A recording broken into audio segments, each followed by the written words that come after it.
Untuk volume impornya dari Indonesia itu mencapai di tahun ini ya, di periode ini mencapai 60.000 kilogram atau 60 ton. Memang menurun dibandingkan dengan tahun 2021. Unit price. Nah, biasanya kalau pelaku usaha ini suka tanya harga gimana sih kalau di sana gitu ya. Nah, ini sengaja kami tampilkan agar memberikan gambaran. Kalau dari dunia yang biasanya dijual ke Tiongkok itu sebesar 1,36 US dollar per kilogram. Nah, dari Indonesia ketika dipasarkan ke Tiongkok itu harganya rata-rata 2,49 US dollar per kilogram. Tapi bisa kita lihat di sini dari Malaysia ini cukup tinggi dengan angka 70,15 US dollar per kilogram. Nah, artinya di sini kita harus bisa melakukan upaya untuk bisa menyaingi produk maupun kualitas yang dimiliki oleh negara-negara lain di atasnya dari nomor 1 sampai nomor berapa tuh? Nomor 8 ya, untuk bisa melihat potensi dan untuk mendapatkan nilai penjualan yang signifikan peningkatannya. Sekali lagi ini bukan untuk porang ya Bu ya. Ini termasuk porang di antaranya di dalamnya ya. Termasuk porang untuk HS yang 12, 12, 19, 99. Ya. Oke. Silakan kemudian lanjut ya. Diingetin terus sama Pak Gatot. Sorry. Oke. Kemudian, nah porang di China ini memang sudah sejak lama digunakan oleh masyarakat Tiongkok, dijadikan sebagai obat tradisional sejak zaman dinastinya Liang, zaman dinasti Song, Ming, dan Qing. Kemudian di China itu ada 4 area produksi utama. Ada di Yunnan, kemudian di Shanxi, ada di Hubei, ada di Sichuan. Dengan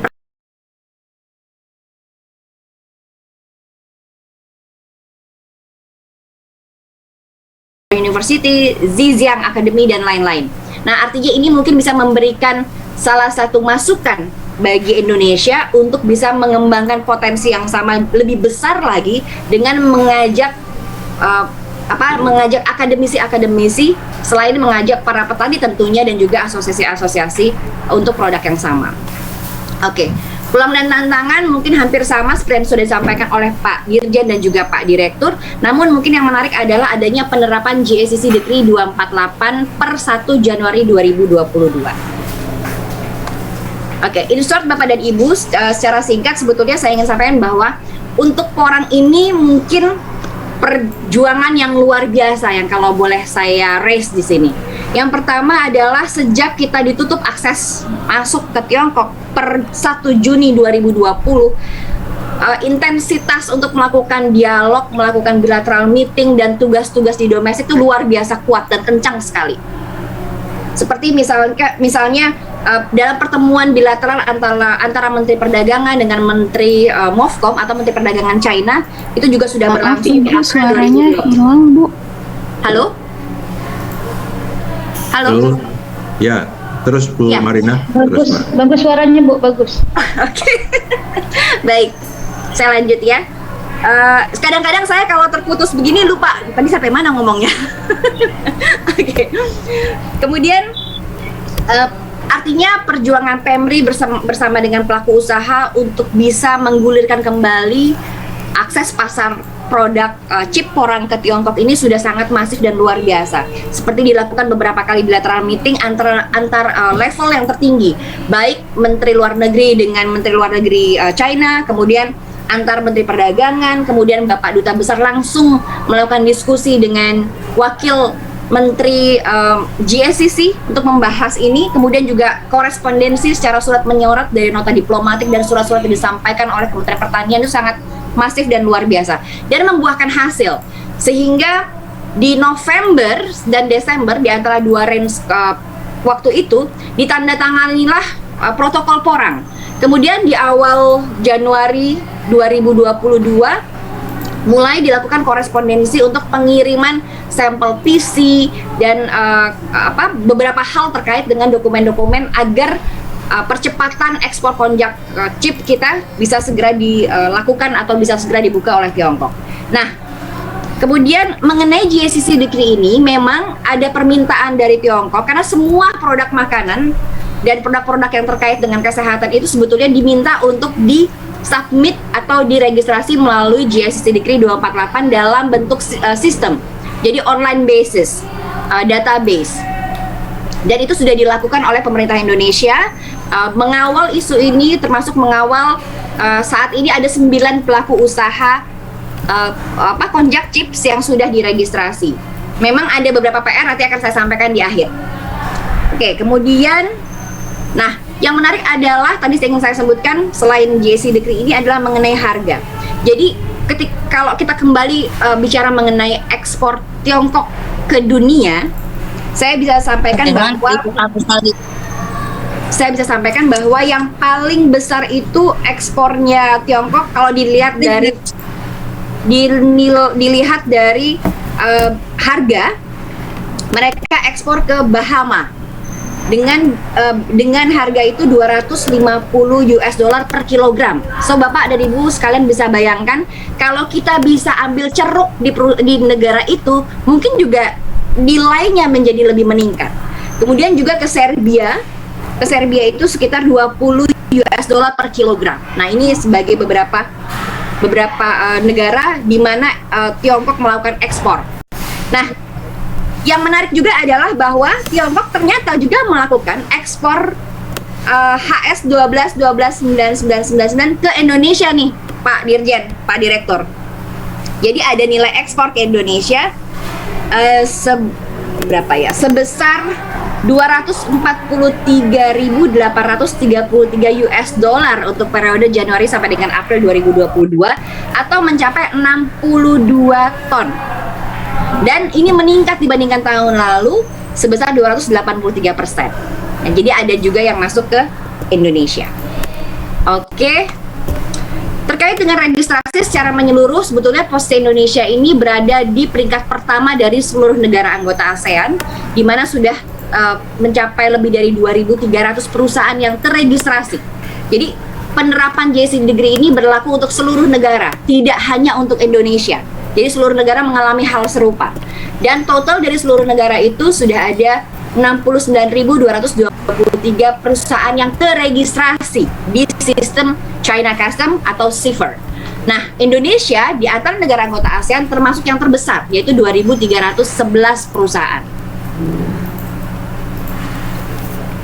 Untuk regulasi di Tiongkok, sedikit highlight mengenai MFN, tentunya kami akan terus menghimbau agar menggunakan Form E ASEAN China FTA, karena jika menggunakan Form E tentunya tarifnya itu menjadi 0%, meskipun tetap ada pajak penambahan nilai atau VAT sebesar 13%. Namun demikian tentunya bisa mereduce dibandingkan dengan menggunakan tarif MFN. Kemudian juga semua regulasi tentunya harus comply termasuk dengan protokol. Oke. Sekarang mengenai kabar baiknya. Ini yang ditunggu-tunggu oleh Pak Dirjen, Pak Dir dan Bapak dan Ibu sekalian tentunya. Saya stop sharing dulu.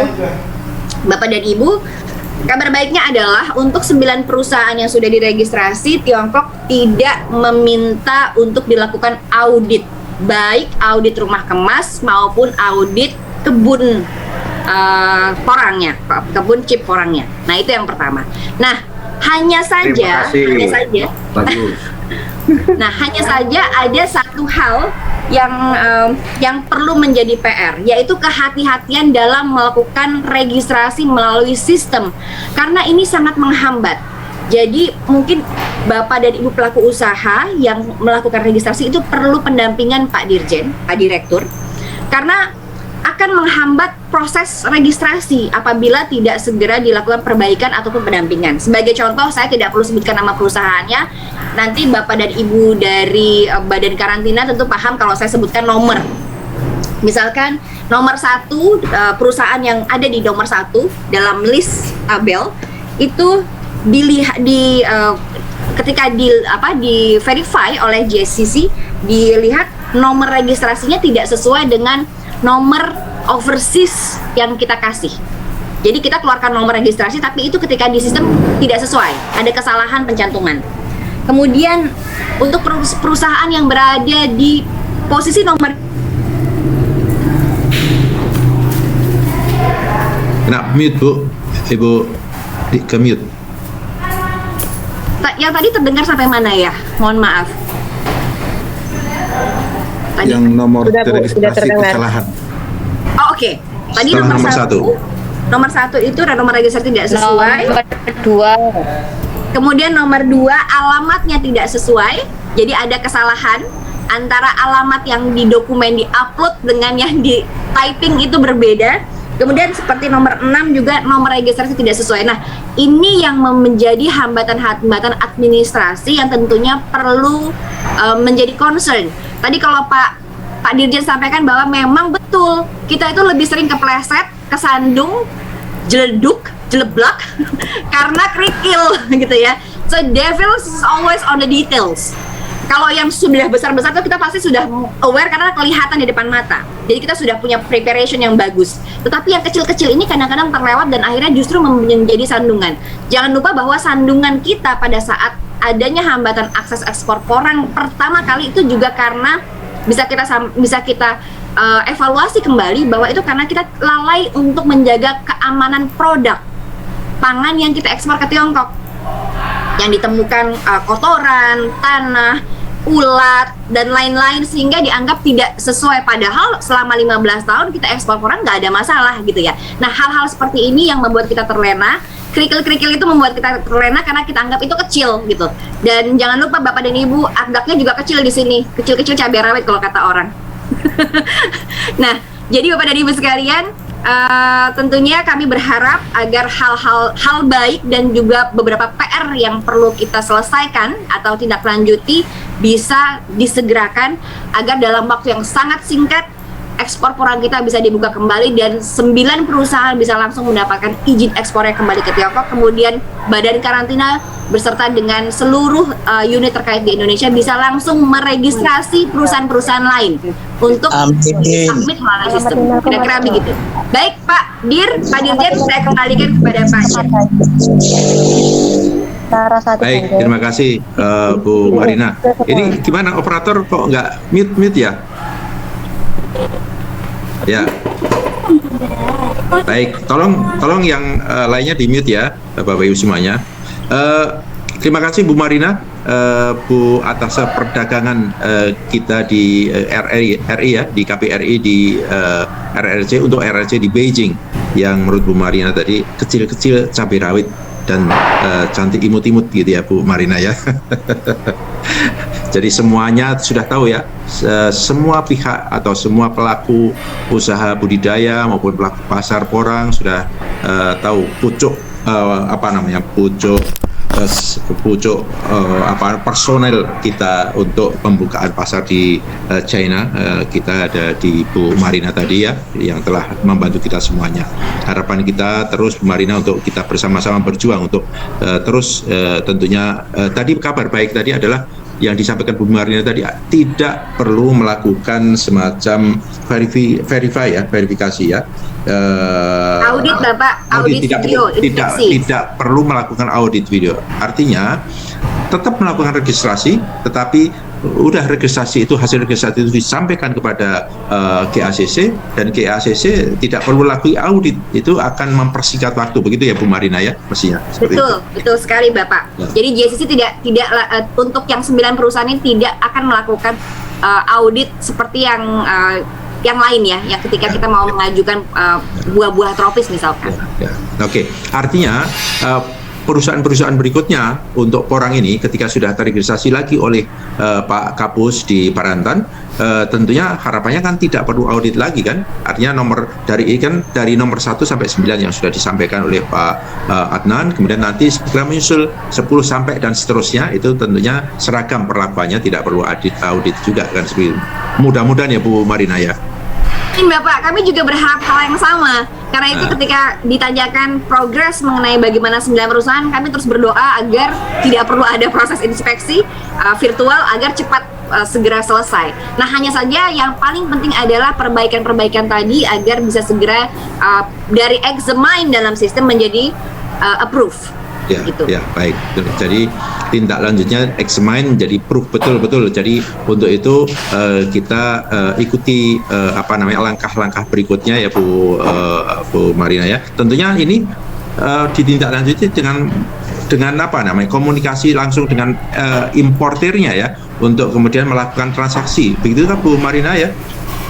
Betul Bapak, setelah nomor registrasi disetujui, berubah menjadi approve, bisa langsung melakukan pengiriman atau ekspor. Ya, baik, terima kasih Bu Marina. Tapi mohon Bu Marina masih ada di tempat agar nanti pada perkembangan diskusi Bu Marina bisa membantu juga untuk memberikan penjelasan terlebih lanjut. Pak Dirjen, apakah Pak Dirjen akan menyampaikan tanggapan sesuatu kepada teman-teman? Sedikit Bu Marina, setelah 9 ini sudah beres karena nggak ada inspeksi ke sini, sudah bisa langsung adakan transaksi ini, bisa kirim barang. Iya Pak, bisa Pak. Yang penting dalam sistem sudah berubah dari examine menjadi approve. Oke, alhamdulillah. Selamat buat 9 dan saya tunggu yang lainnya. Terima kasih, luar biasa Bu Marina. Oke, siap, Pak lanjut. Dirjen. Baik, terima kasih Bu Marina. Pak Adnan, kami persilahkan waktu untuk menyampaikan beberapa